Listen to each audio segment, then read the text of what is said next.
पृथ्वीराज चौहान जो नए मुख्यमंत्री वहां गए हैं, वो सीबीआई को जांच सौंपने को क्यों तैयार नहीं है?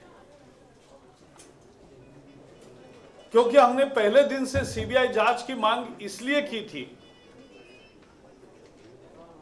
कि महाराष्ट्र में 11 साल से एनसीपी और कांग्रेस का शासन चल रहा है और वहां एक गोरख धंधा बन गया है मिलावट का, और मिली भगत है सत्ताधारी नेता, ऑयल माफिया और जो भ्रष्ट अधिकारी कुछ है। तो एक मिली भगत है, एक रैकेट है, एक नेक्सस है, और केवल स्थानीय पुलिस उसकी जांच करेगी तो जो पोपट शिंदे जिन्होंने सोनावणे की हत्या की और उनके साथीदार, उनको किस नेता का संरक्षण था, यह बात स्थानीय पुलिस के जांच में सामने नहीं आएगी। और इसलिए हमने सीबीआई की जांच मांगी थी। It is really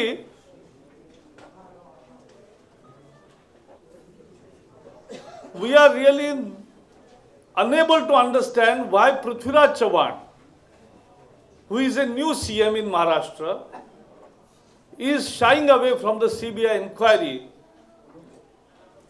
into the gruesome murder of Deputy Collector of Nasik by oil mafias. It is very clear that the oil mafias are protected by the politicians and the ruling politicians in Maharashtra and elsewhere also. And let us understand that it's a big nexus.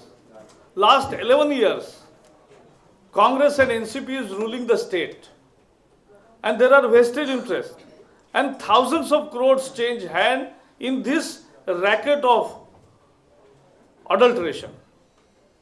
And the Manmad belt is very much known for all these things. So this is not a single murder of an official. It is more than that. And we can never expect local police to investigate who was supporting Popat Shinde, the guilty, the accused, who burned Mr. Sonawane.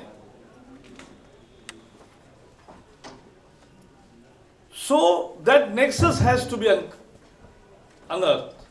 And to that end, we are demanding a complete CBI probe, a comprehensive CBI probe into the murder and who was supporting the culprits. What is that political nexus? And second is that there has to be inquiry into all over the country because it's a big racket. यह बहुत बड़ा जटिल समस्या है। आप समझ लिए 520 crore litre का गोरख धंधा है ये, जो 12.5 रुपए में केरोसिन मिलता है और 40 रुपए के डीजल के दाम में बेचा जाता है, डीजल में मिलावट करके। 520 करोड़ लीटर, 25,000 करोड़, इतनी बड़ी ये गोरख धंधा है जो चल रहा है। और ये संभव नहीं है। कितने ऐसे फैक्ट्रीज है जो बंद पड़े हैं, वहां उस फैक्ट्री के पीछे सारे संयंत्र लगाए गए मिक्सिंग के, वहां ये सारे केरोसिन के टैंकर आते हैं, डीजल के टैंकर आते हैं और मिलावट करने के यंत्र वहां जोड़े हैं, परमानेंट फिक्सचर है और वहां से वो सीधा मिलावट होती है।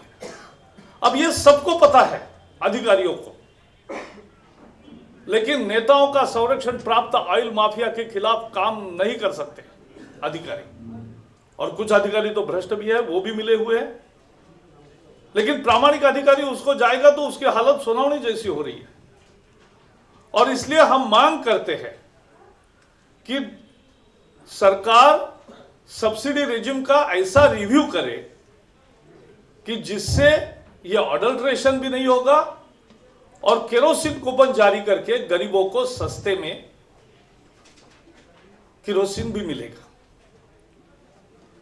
BJP demands a complete review of the subsidy regime as far as the kerosene is concerned, that they must evolve a system, and there are recommendations whereby government can ensure that the poor gets kerosene at a cheaper rate by issuing the kerosene coupons, and at the same time avoid the adulteration in the diesel.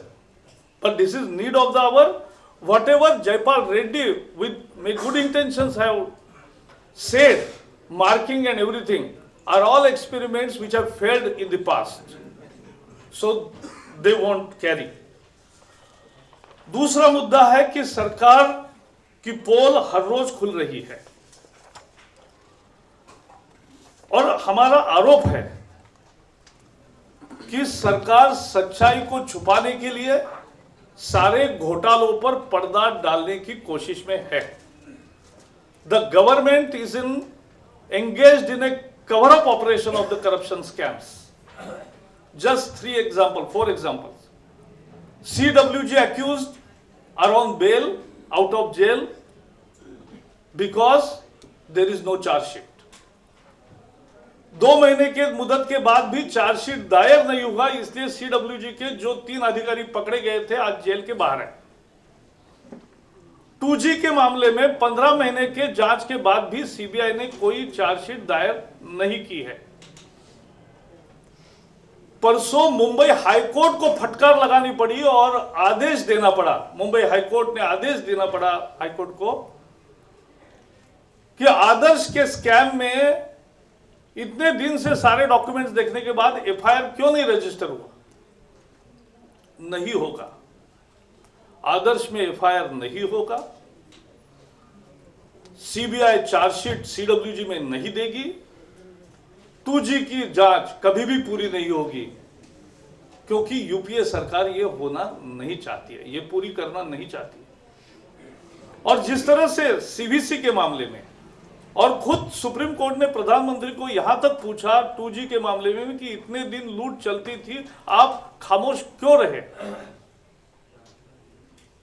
और आज भी कल जो हुआ है, जिसको अब सुषमा स्वराज जी देने जा रही है अपना एफिडेविट,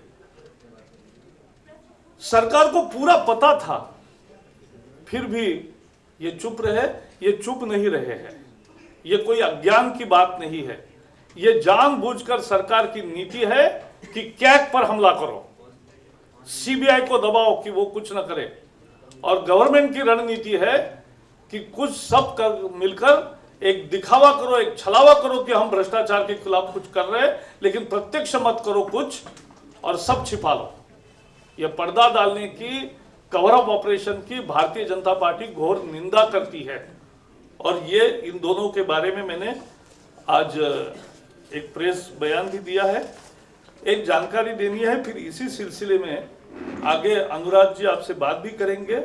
और जो जख्मी हुए हैं सब युवक यहाँ आए हैं, जिनको बाद में उनसे भी बात करनी है, कैसे जख्मी हुए, क्या हुए, करना चाहिए. ऐसे वर्स्ट ह्यूमन राइट वायलेशन नहीं हुआ है. कश्मीर में पहले भी 10 लाख पंडित वहां से 20 साल अपने देश में शरणार्थी बने हैं और अब देश के नौजवानों को जख्मी किया है. उरी की हमारी विधानसभा चुनाव में प्रत्याशी थी हलीमा अख्तर.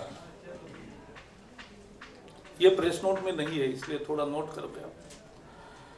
उरी की जम्मू कश्मीर के विधानसभा चुनाव में उरी में हमारी प्रत्याशी थी हलीमा अख्तर.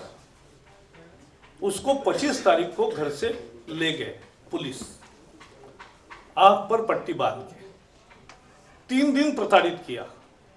और आज सुबह श्रीनगर में जहांगीर चौक में उसको पुलिस ने डंप किया, छोड़ दिया. वहां वो 10% जली है